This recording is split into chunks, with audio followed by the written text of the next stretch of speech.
Good morning, everybody. It's Brooke with Mrs. Cog Hill Farm, and her screaming kids are outside the door. Came in the milk room first thing this morning, and here is what I find. My curtain from one end to the other to cover up my junk is on the ground. Somebody had a wild night last night, and I'm gonna tell y'all it was not me.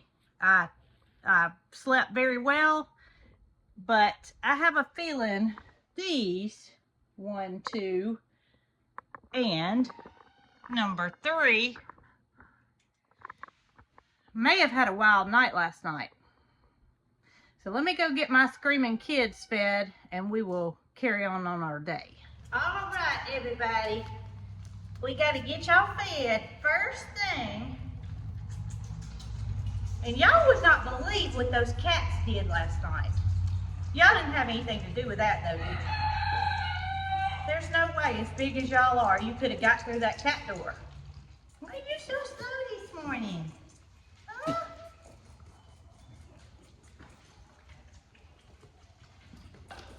Now you're pulling. All right.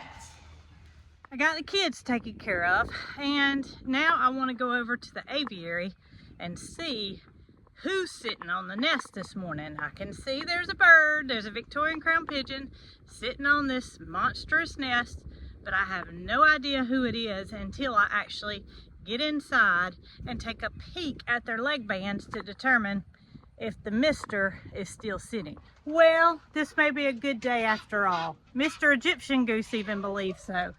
Y'all, guess what? She's on the nest. It's not him, it's her. So this is the first time that any of us have viewed him being off the nest.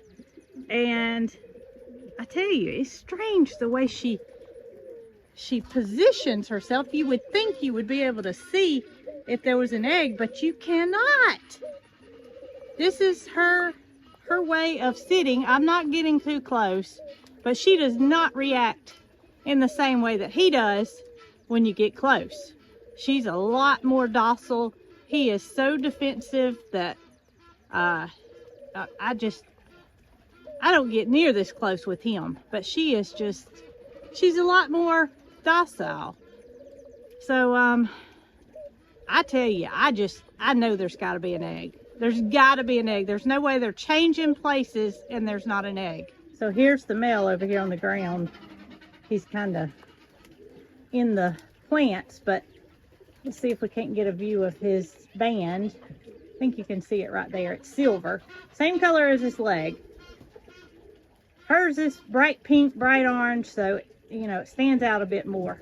But still, the way she or he sits on the nest, there is no way you can see their legs. Girl, I wish you'd let me take a peek.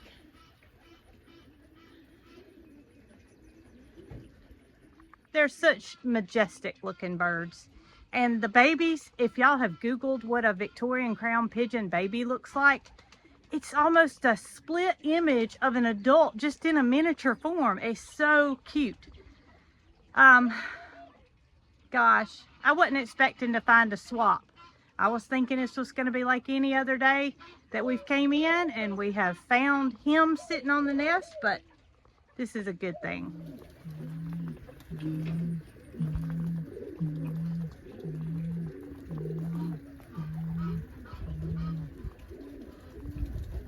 Y'all, I was actually heading out the door and I heard her starting to make her noise. So I came back in, and I'm so glad that you guys were able to see what looks like she's singing to the egg. I don't know what she's doing.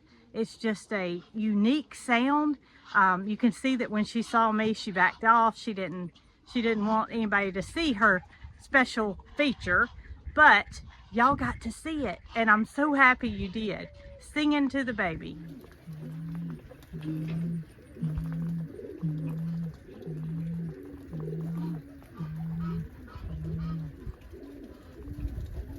She's doing it again.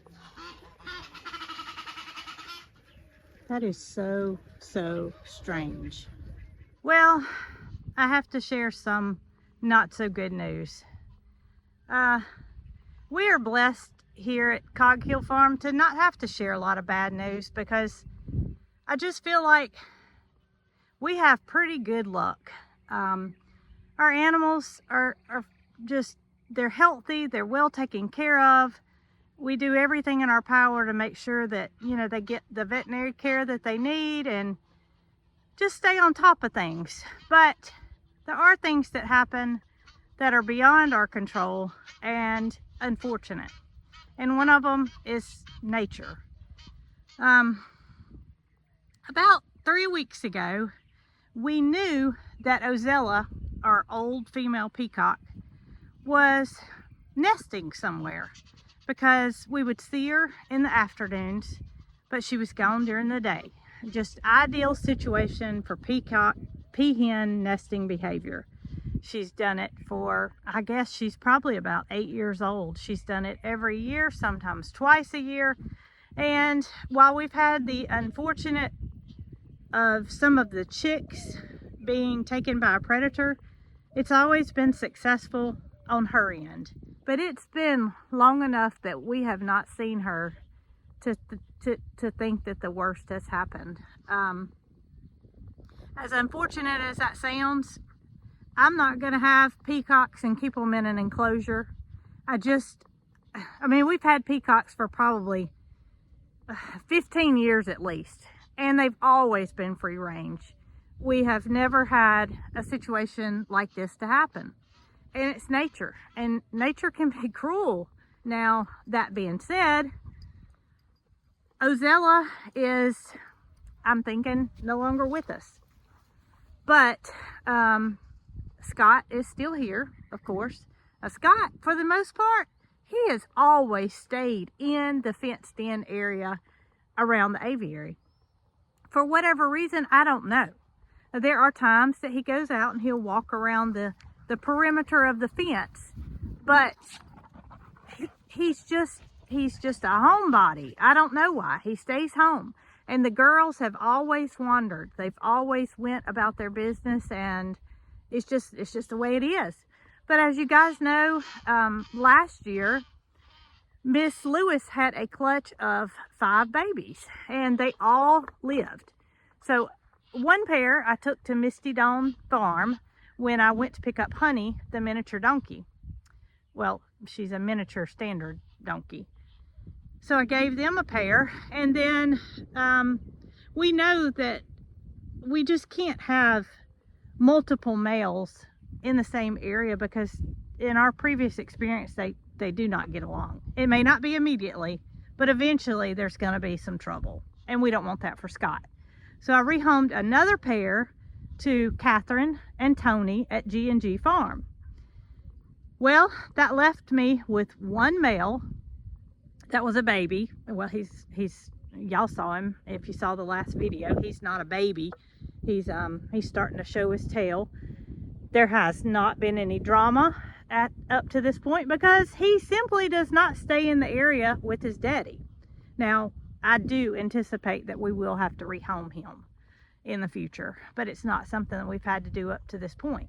Now, he still travels around with his mama, which is Miss Lewis. And yesterday, I did lay eyes on both of them. I think she is nesting. I've seen her come and go from the opposite side of the property, and actually they were together yesterday. So I think wherever she's sitting, he's close by. Now, where Ozella was nesting was where she's been the past several years. She's gone back behind the fruit orchard into a wooded tree line where it's impossible for us to find her nest. We were fortunate last year to follow her and find out where her nesting site was, but once she gets out of your vision and goes into those woods and you lose sight of her, you can forget it. And there was no way I was going to take her eggs. She would have just laid another clutch. So I don't think that she's with us anymore. I don't have any proof of that, but I think it's been long enough that she hasn't come back, and I haven't had a sighting of her to realize that something unfortunate has happened. I just hate it. I hate it. And I hated to have to share it with you guys because we try to be so positive and upbeat, and you know, we don't have a lot of loss, thankfully, and we don't have to share that with you guys. But this is one that that's different, and I felt the need for you guys to know, and hopefully we'll have some good news. Hopefully Miss Lewis is indeed on a nest, and hopefully she'll come out with some beautiful little babies. But we carry on and we do what's best for our animals, and that's all I can say. Y'all be good.